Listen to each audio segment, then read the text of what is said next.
مش بطانيتي دي والله، دي بطانيه بتاعت سميره اللي رامي عصام كان لابسها، طلع كان لابس بطانيه. اصل لازم يا كاتبه بهيركو، ما بعرفش اعمل حاجه من غيركو. سبسكرايب في القناه او اشتركوا، اجمل فانز في مصر انا اللي بشهركو. صباح الخير او مساء الخير ايا كانوا بتتفرجوا عليا فيه. لو انت لسه ما تعرفنيش، انا اسمي يوسف نصر، انا عندي 19 سنه وبدرس في امريكا. لو انت مش عارف القناه دي انا بنزل فيها ايه، فانا بنزل فيديوهات عن السفر، فيديوهات عن الدراسه بره مصر، فيديوهات عن التصوير ايا كان، صور عاديه او فيديوز، وفيديوهات عن اديتنج وجيمنج. لو ما عملتش سبسكرايب انا مش عارف انت مستني ايه، انزل دلوقتي انضم لكتيبه يوسف نصر واعمل سبسكرايب للشانل. ولو بتتفرج من على فيسبوك خش اعمل لايك للبيج بتاعتنا. بلاش شاي كتير، يلا نبدا. النهارده هكلمكم عن الفرق بين سكن الطلبه وسكن بره الجامعه. لو حابين تعرفوا انا رايي ايه في الموضوع ده، انا شايف ان انت تسكن بره الجامعه اريح. فيلا نشوف عيوب ومميزات كل واحده فيهم، وفي الاخر نقارن مع بعض ونشوف انهي واحده هتبقى احسن لكم.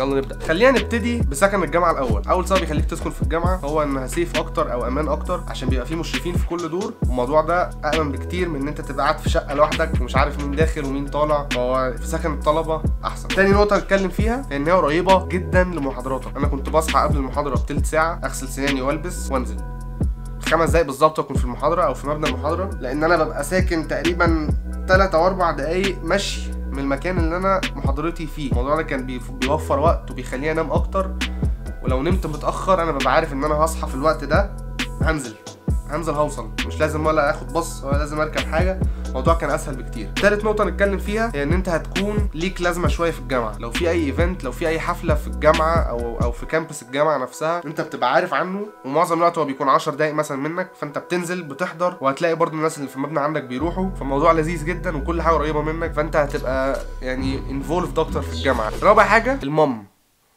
مش هتطبخ لنفسك، مش هتشع على ملوخيه خلاص. انت اول ما بتروح الجامعه بيطلعوا لك اي دي، والاي دي ده بيكون فيه كريدت او فلوس معينه، دي بتبقى انت مظبطها في تبع مصاريف الجامعه نفسها او مصاريف السكن اللي جوه الجامعه. بتاخد الكارت ده، تنزل من اوضتك تروح اكنك زي فيزا كده، ليك تقريبا 14 وجبه في الاسبوع، او زي عندي في الجامعه بيبقى فيه كذا بلان او فيه كذا خطه انت ممكن تمشي عليها. فالموضوع ده مفيد جدا ومريح، مش لازم تطبخ. انا شخصيا انا باكل 24 ساعه، فانا فعلا الموضوع ده وحشني، وانا بفكر ارجع سكن الجامعه تاني بس عشان الموضوع ده.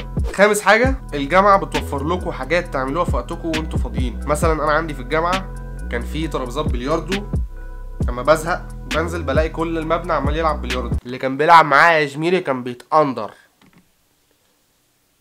مثلا لو في بسين في الجامعه، فانتوا هتبقوا اول ناس داخلين. لو الموضوع زحمه مش هيدخلوا حد من بره، هيدخلوا اللي ساكنين في الجامعه، فانتوا ليكوا اولويه عن الناس الثانيه. انا شايف ان ده موضوع تحفه الصراحه. انا اول سنه بالنسبه لي دي كانت اسهل سنه ان انا اعمل فيها اصحاب، بس لمجرد ان انا كنت عايش في سكن الطلبه. فدي كانت المميزات في انك تسكن جوه الجامعه. تعالوا بقى نروح نشوف العيوب. اول عيب، موضوع غالي فشخ. انت راعي ان انت بتبقى دافع فلوس الاوضه، ده من ضمنها بيبقى فلوس الكهرباء اصلا بتبقى مدفوعه، انت ما بتدفعش كهرباء. بتدفع فلوس الاكل اللي هو الميل بلان اللي اتكلمنا عليها، انت بتاخد باكج كامله كده فيها كل الكلام ده، الموضوع بيكون غالي. لو انت مش عايز حاجه معينه منهم ما ينفعش تشيلها. تاني نقطه، ممكن حظك يكون وحش ويحطوك مع واحد قاعد معاك في الاوضه يكون معفن او يبقى مزعج، خمرجي. يعني في حاجات كتير قوي مقرفه في موضوع الروم ميتس ده او اللي ساكن معاك في الاوضه. مش لازم اتكلم عن كل حاجه، انتوا اكيد فاهمين، بس خليك حاطط في دماغك ان انت هيبقى نايم معاك حد في الاوضه. لو عايز تاخد اوضه لوحدك، اول حاجه انت هتكتئب، تاني حاجه هتبقى اغلى بكتير جدا. تالت حاجه، سكن الطلبه بيكون فيه رولز وريجوليشنز، بيكون فيه قوانين كتير جدا تمنعك من كذا حاجه انت نفسك تعملها. وانت لما كنت بتفكر في مصر ان انت هتسافر تعيش لوحدك وهتعمل كذا كذا كذا،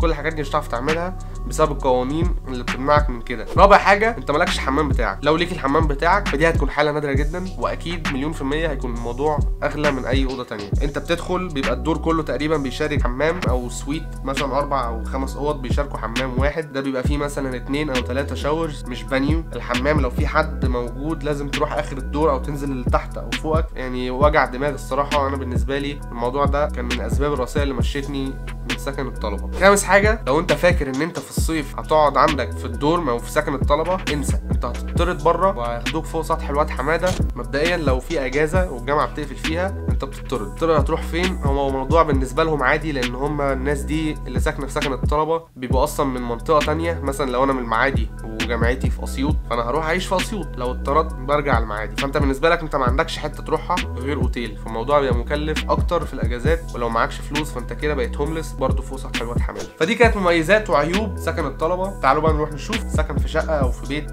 بره الجامعه. اول واهم نقطه هتكلم عنها النهارده، ارخص بكتير جدا. هو مش شرط يبقى ارخص، انت ممكن تروح في حته 10 اضعاف اللي انت كنت بتدفعه، بس انت هتبقى عايش في فيلا. نحط الموضوع ده على جنب دلوقتي، نقول ان انت هتروح شقه عاديه فيها 4 اوض، الموضوع هيبقى ارخص لك في موضوع الايجار. تاني حاجه، لو انت عايز تقعد او انت عايز تقعدي مع الجنس الاخر في نفس الشقه، اقعدوا، محدش هيوقفكم. بس في سكن الطلبه ما ينفعش، في سكن الطلبه بيبقى كل جنس ليه دور او مبنى، بتفرق. تالت حاجة برضو هيبقى ليك حاجات تاخدها ببلاش، مثلا لو عندك جيم، لو عندك بيسين، عندك ملعب باسكت، عندك ملعب كورة، في كذا حاجة ممكن تاخدوها على حسب الكومباوند اللي انتوا قاعدين فيه او المكان اللي انتوا ساكنين فيه. انا بتكلم لو انت رايح مدينة جامعية ولقيت سكن طلبة بره الجامعة، ده اللي انا ساكن فيه دلوقتي. انا بكلمكم عن تجربتي الشخصية، عندي بطبع ببلاش، عندي جيم، عندي ملعب باسكت، مش عايز حاجة تانية. رابع حاجة، النت في الجامعة عامة سريع، انما وانت في سكن الجامعة بيبقى في كذا حاجة في الفاير وول، في كذا حاجة بتمنعك ان انت تعمل حاجة كتير قوي.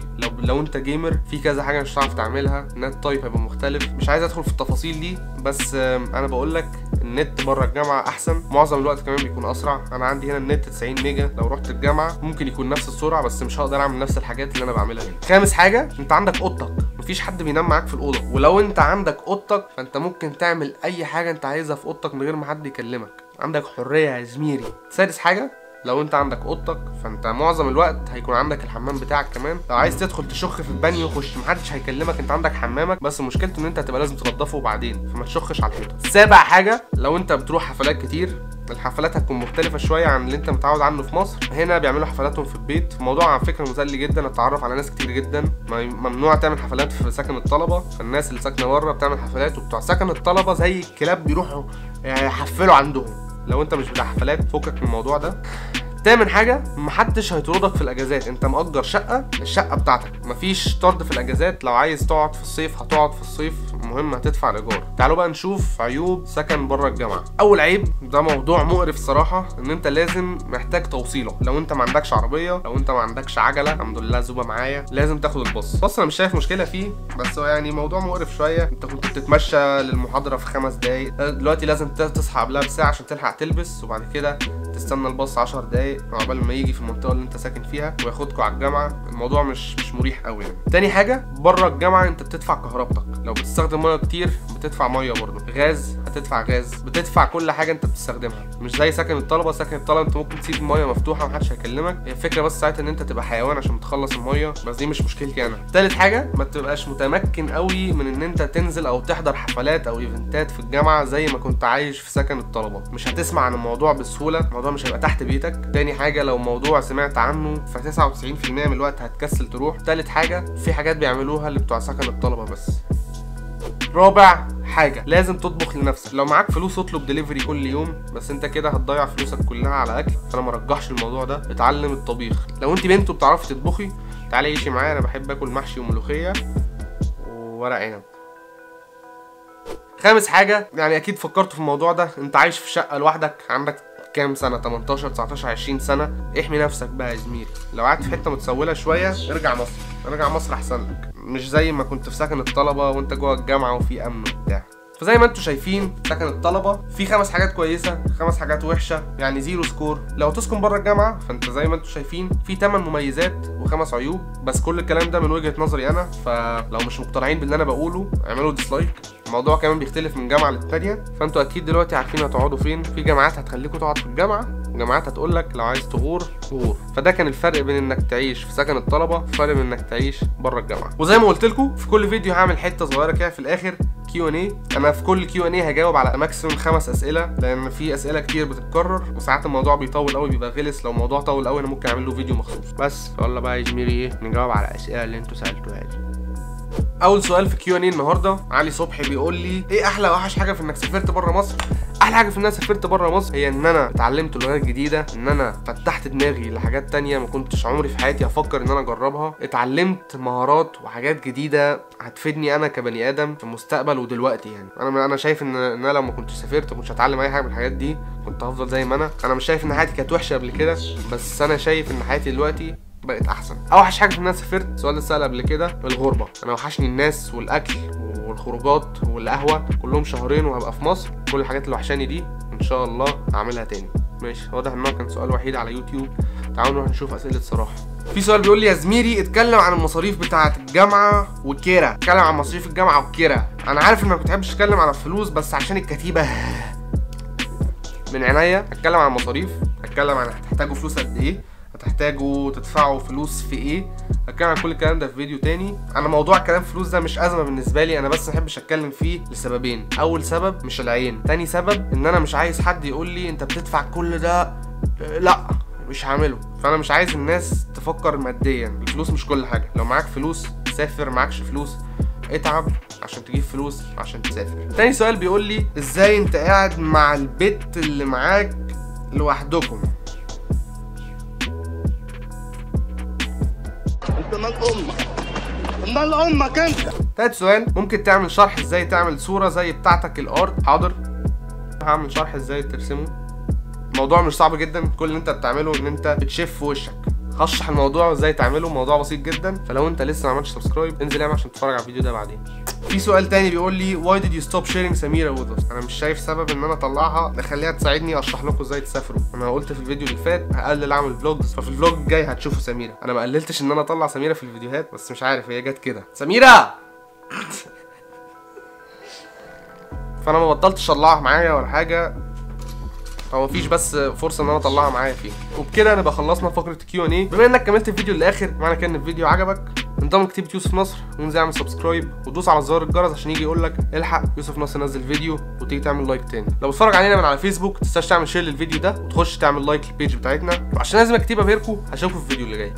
احلى مساعدة عالبيت بنفتري وانت لسه بتفكر تشتري. اشترك. يوسف نصر نزل بقوته، هندبح اي حد تاني بيلعب في حتته. انت مال امك، مال امك انت.